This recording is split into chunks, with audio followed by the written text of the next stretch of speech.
Hi, besties. Welcome to another episode of the Baddie Besties Podcast. My name is Alyssa. And I'm Samira, aka Samski. And today we are going to be talking about money. That wasn't planned. Coins, cointage. Coins. Yeah. Dinero, moolah, whatever y'all want to call it. Yeah, we have a few different things planned. Yeah.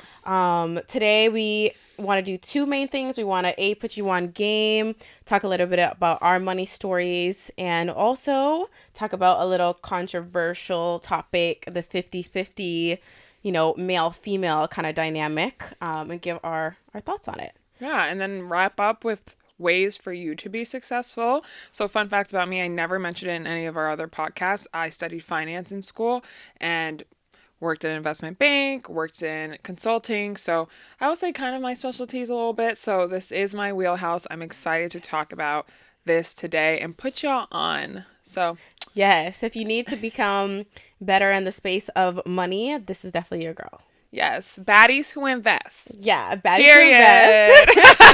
Yeah, we're getting our money right, our money up, all of 2024, and so on and so forth.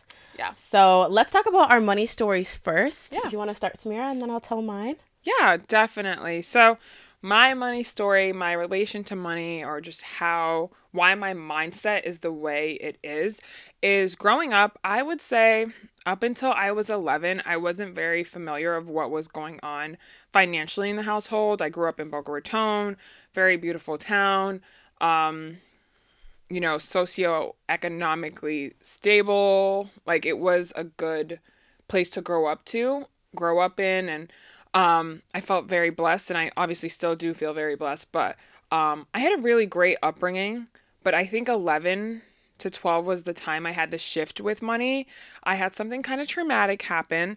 I'm not going to get into details about this today, or I don't know if I'll ever talk about it on this podcast, but hopefully, I will feel empowered at one point to talk about it. But something traumatic happened to my family, and I would say essentially that was like the first eye awakening. Like, we were moving all the time, like losing our stuff. Like, it was a really we were stable, then we were not. And I think it was a really dramatic and drastic shift. And I think that's also where my big girl, big sister pants came on. Shout out to my mom. I love you. But I feel like I was also a second mom. And that's also another conversation we can talk about later on too. But a second mom that I had to take on. And I knew from that moment on, after that 11, 12, where I had these experiences that were happening. And it was just one after the other, shit was happening.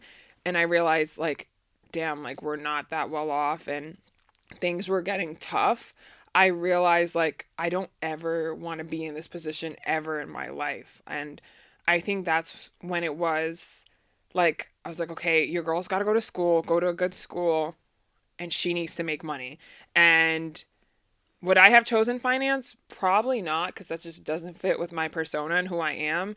But growing up, it was either doctor, accountant, finance, lawyer. And, I didn't really want to be in school forever. Didn't want to take on the debt.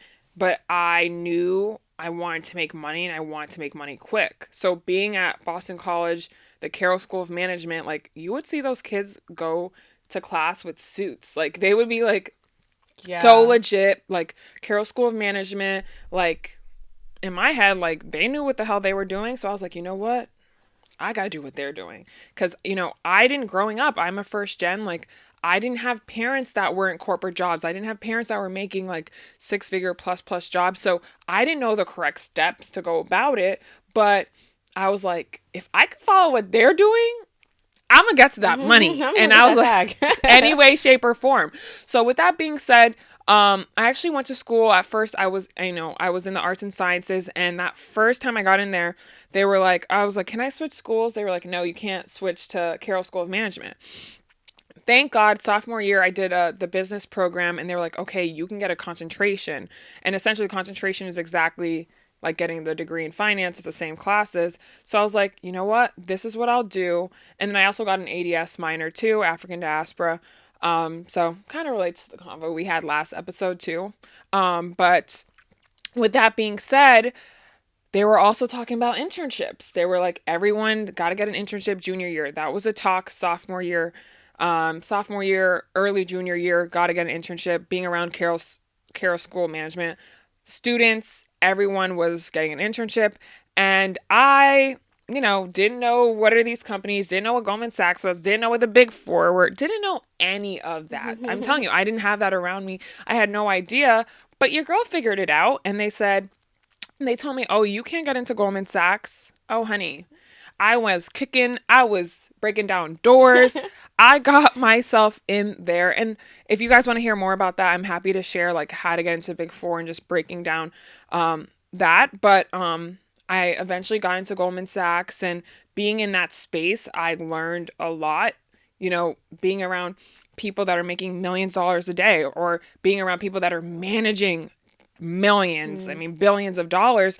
That's kind of like where my shift to money changed. And yeah, that's my story. Yeah. I love that. I love, the two pieces to your story, about your upbringing and the challenges that you experienced related to or regarding finances. But also I love what you brought up in terms of like being in the room, because I swear once, I'll tell my story in a second, but I feel like once you start to see that there's more, then and you begin to develop a belief in more for yourself and the possibilities, because if you don't buy into that, you're going to stay stuck. Or but if you belong there too, if you got to have that mindset that, hey, I belong here. Yeah. But even just the fact that, you recognized in BC, like the kind of routes you could take, and then you started learning, like you heard about Goldman Sachs and you learned what it was, and then you were like, yeah, I'm gonna go there. A lot of people won't even get that far. Yeah. So I feel like, I think I'll give an example by telling, my upbringing, and I'll connect it to, this part of the conversation. But I grew up, I'm first generation, as I mentioned in episode 1. I was born here in the United States, but my parents came from another country, and they did not have a lot of money at all back in Cape Verde. They came here, they actually met here and got married here and had my brother and I. And, they had different jobs. They did their very best. I feel like when I was younger, I felt comfortable. Like they never let me know if there was a problem financially, and they did their best, and it was enough until my parents got divorced when I was in like 5th grade. They finalized it. I think I started in 4th grade. They finalized it when I was in 6th grade. And it was very, very challenging for my whole family. Obviously if you lose an income, I was in the house with my mom. She's trying to figure out everything by herself. There's all these fights with divorces and lawyers and child support and how much money's enough based off the man's income. My dad wasn't making that much. My mom wasn't making that much.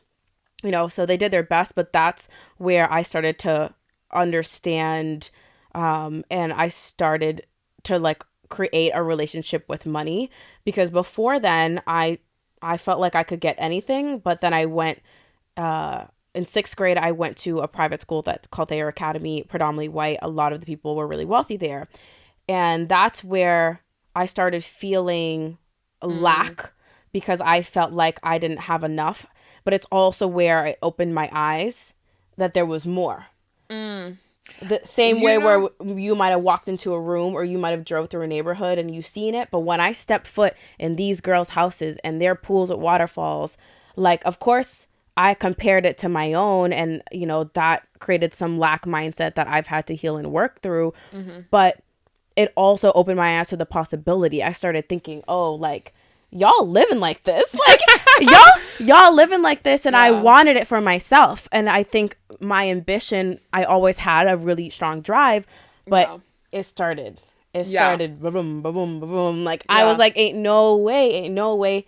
And to this day, I feel this way. Ain't no way I'm not gonna, continue to climb, as high as I can. And it's not even from a place either of like, oh, I just need to be rich, but it's more so I want the funds to be able to take care of my family to the degree I want to, or be able to surprise them the way I want to, be able to afford and say yes to the things that I want to, be able to have my own freedom to go and move freedom how I want to, right? And I think below it all, a lot of us really want that money for those things, to take care of ourselves and our people the way we want to, and just for freedom, because Freedom. I'm gonna there's keep nothing saying like that. it. There's nothing like I it. think that's an important conversation too. Just like the new idea of the American dream, because like our parents' dream, like we're technically living it right now. And like when it comes to money, like they didn't have the means, maybe like they didn't go get a bachelor's degree at like a great institution, then to get that 6-figure paying job, and like we're living this life. But I'm here now, one, just with inflation, the coins is not coining the way it used to, and just two, it's like you're stuck to this job. Like there is no freedom when it comes to it, no flexibility in that point. I think there's now just a new American dream where, yeah, like I want to wake up and go on a plane today and travel and see a new country whenever I want. And I think maybe this is like our generation where we are recognizing that like the American dream is not to just be tied down to debt and have a family and be bottled down to this one thing. Like we are now like wanting to explore. We want to see what life has to offer, and a lot of us are feeling like this corporate job is not going to cut it. Yeah, I agree. Yeah. I mean, Samira, when we were in BC, she, got the internship and she worked her ass off and she got it, and she got that job. And I remember even talking to other people. Like I remember this one guy was telling me about the job fair and like internships, and I was like, nah, I'm not going. Like I went to one job fair the whole time I was there. I did not get an internship. I actually, this is when my business was birthed, because I just felt this like these chains. Like I was like, why? I didn't understand why I had to choose that route. Like why I had to get an internship and get a corporate job, and I will say one thing I have learned, two things I've learned, is that when I did start my business, I thought that it was going to happen so quick. And I still believe that businesses can take off pretty fast. I still have that belief, but I think there will always be things that you don't know, you need to know yet. And for me, the first couple years were like mastery, like mastering my craft, like mastering, learning things I didn't know, healing my own stuff. Like a lot of entrepreneurship is very deeply with personal development. And then even like marketing, like learning how to market, learning different things, like who your ideal client is, like funnels, like stuff that you need, business foundations that you need to pair with like what the actual service or product is. There were just things I didn't know yet that took time for me to learn. And the second thing I wanted to mention is just like adulting. Like right now I work in marketing. I have my own business and I work in marketing. I'm an advertising analyst for a company, and I really had a lot of resistance even in college and after college with like jobs and stuff, because I really wanted my freedom so bad. Yeah. I really did. And I'm still working on it. I've had, my highest months in the last like 6 months. And so I've seen the progression, the development on hindsight. Yeah. But I feel like with a corporate job, you can have so much gratitude for the position and the funds and the people that you meet, but at the same time, that it's still limiting, and like your life is dependent. If you lost that job today, it's gonna fuck shit up and you're gonna scramble and you're gonna have to try to find another way to make money. And I really want to take efforts to not box myself in and not have my livelihood in anyone else's hands but my own. So I just first want to preface like how I always admire Liz for like she like wanted like starting her own business and just having like, she was brave enough while all of us were getting internships and like we were going down this path. She went and forged her own path, and that's something that I always admired about you and like super proud of you. You were always like doing your own thing and you were proud and you were bold enough to do that, and I think that takes a lot of courage. Thanks, sister. You're welcome. But I just think period. I just feel like though, my path was a bit different, obviously. I had a lot of people, one, depending on me, and two, like I was seeking stability. And I think that was the only thing that I had in my mind was like, I need to be stable, I need to be stable, I need to be stable. And it was kind of like also growing up too, I lived in Boca Raton, so I saw that life since I was young. Like I saw how people were living, and I was like, I need to get like Yeah. this one day. Like people would drive to school with Rolls Royce. Like they were kids driving Range Rovers to school, and I went to a public school. I didn't even go to a private school, and this was like the people that I was around, and had butlers. Like it was crazy, and I was like, these are how people are living, and I just want to be stable. I want to be able to provide for my family, like you said, be able to have this life where I'm not living check to check or feeling like money is a problem. So that's why it was important for me. And at BC, the culture is the way to get to that is through a corporate job.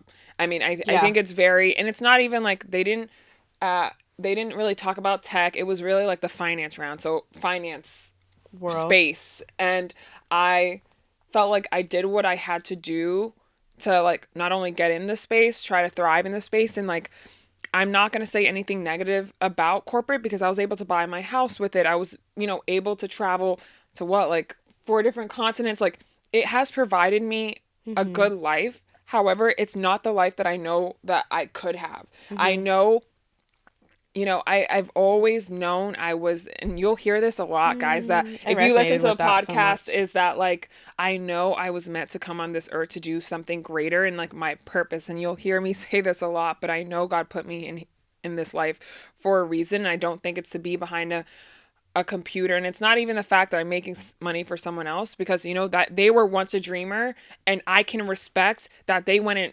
executed, and now they're running a multi-billion-dollar, million-dollar business, but they're also providing me, resources where I can help and support my family. So I have nothing against that, and I respect it. However, I know that it's always been a means to an end. Corporate, and that's why I can appreciate my years, because it has been the reason why I can live this life that I have been able to live, and I'm grateful for that, and I'm blessed. And like I mentioned before, people are for seasons. Like people come in your life for seasons, but so are opportunities and jobs. It's a season for me, and I know that it's important for me to be in this space to be able to build the life that I need to. Because baby, to start a business, to do anything, you need capital. You need money. Coins, dinero, moolah, l'argent. My Haitians out there, you need that money. You sure do. Yeah. Yeah, you touched on a lot of good stuff there.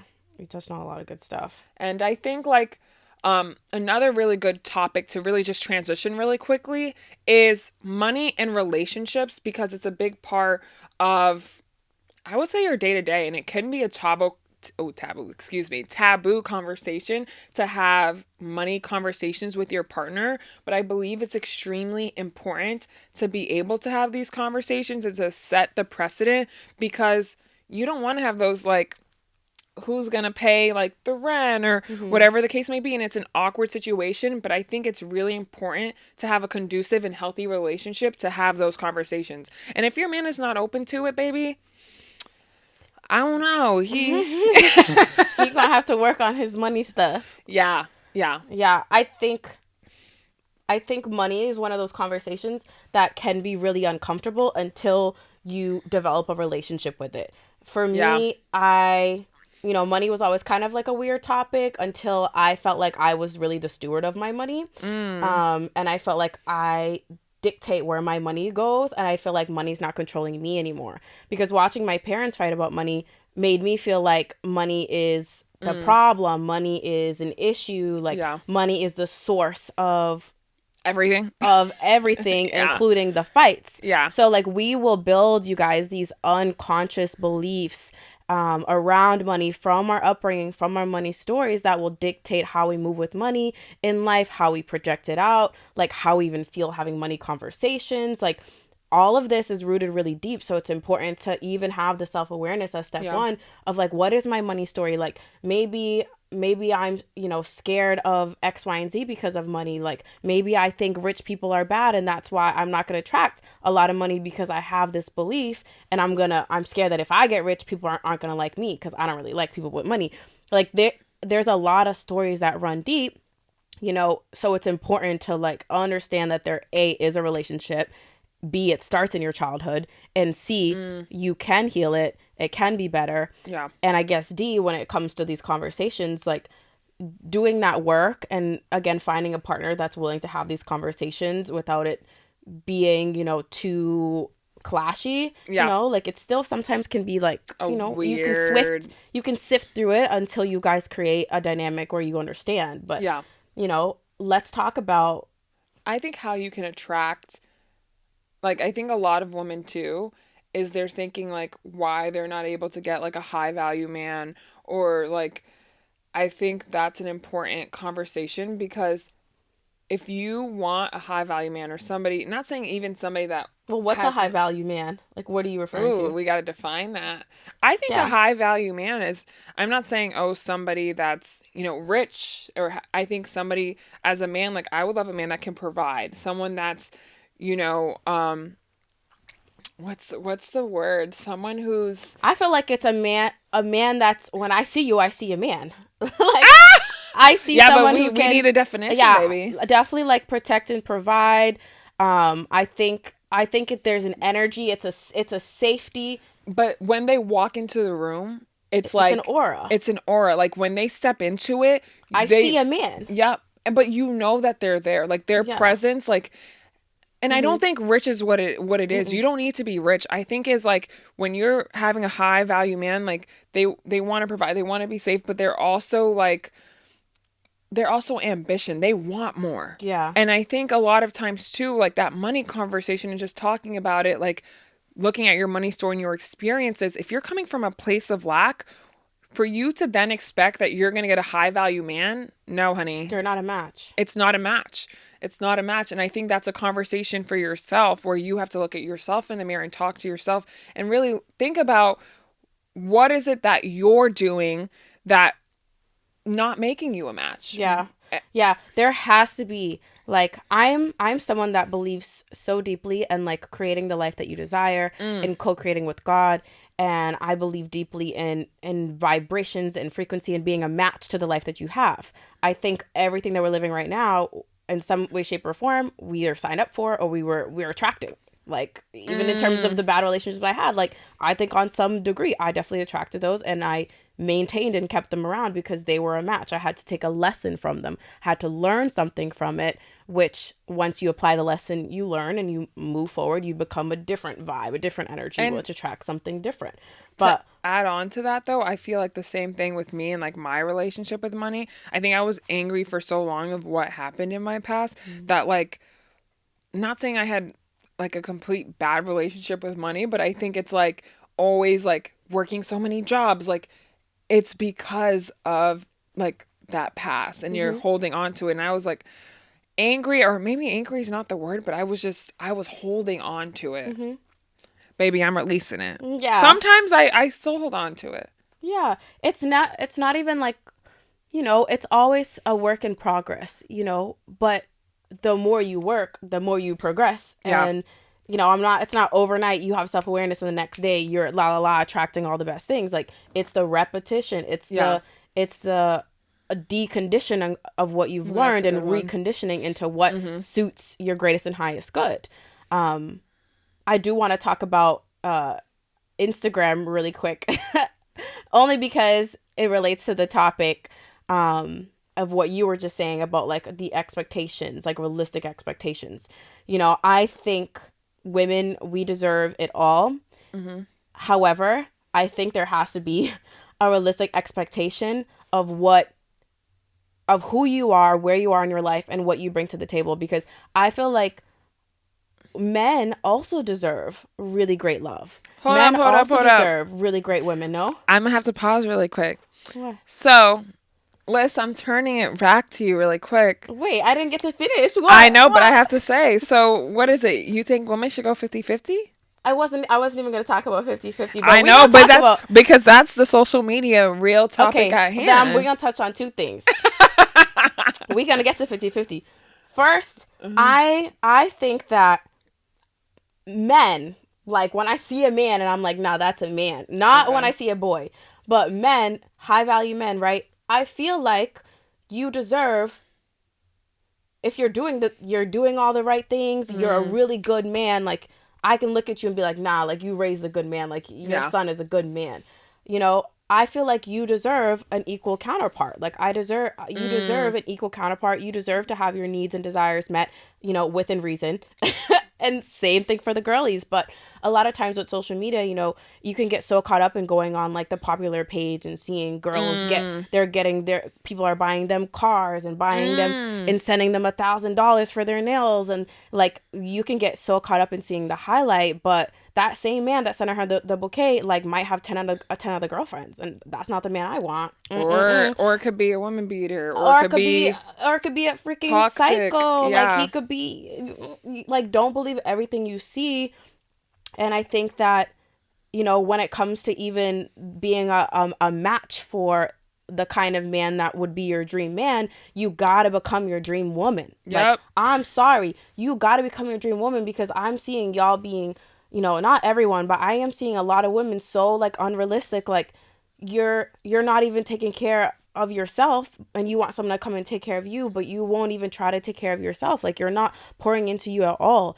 I don't think you're a match. And you have to listen to our second podcast, or one of our ones where we were talking about self-love. Yes. It's a really important one to really deep dive into, because how can you're not coming as a whole person. You have a man that's a whole person. He could provide, he can make you feel safe, he can give you the world, but there's nothing you're bringing to the table. Yeah, you're being unrealistic. Yeah. Like, it's not fair. I'm sorry. It's not fair to like have these high expectations and to bash men for not giving you what you want, but you not even giving yourself what you need. I'm sorry. That don't make any sense to me. I live by this. You can invest in stocks, you can invest in anything, but you have to invest in yourself first. You can't expect to do, and I always say this too, like, I've said this on TikTok Live before, like, you cannot expect to, invest or whatever you want to do in your life without pouring into yourself first. Mm-hmm. It's super important. You are your best investment. And when you pour into yourself, I promise you are going to see that ROI. You're going to see the return on your investment. I promise you, it's the best investment you can ever make is in yourself. Absolutely. Yeah. I stand by that. Approved. I approve this message. Alyssa Samira. And I approve this message. Yeah. Now, it's so important, and I have clients come to me, asking about love and stuff. And, the first thing I always tell them, girl, it's all a mirror. Like, you got to start with you. Start with you, and you will see the outside world around you and the men that are attracted to you change. And you'll even see your taste for men change. When you change who you are, and for example, maybe you got boundaries now, you're going to see how you're not really into that guy. You seen those three guys, and they have different faces, but they're all the same type of guy. Yeah. You will not even be into them anymore. And they won't even come to you, because when they try, it's like, y'all just not a match. Like, they already know it's a dub. Like, their trying don't even make sense.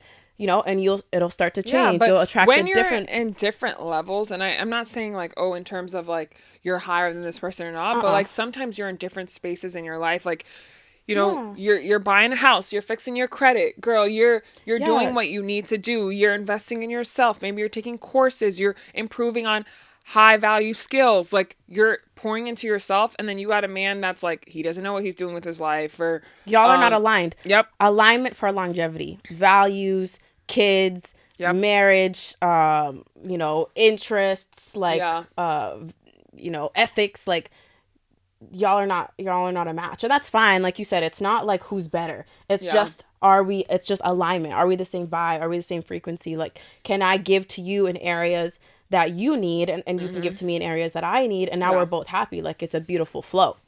Let's talk 50-50 before we wrap this up.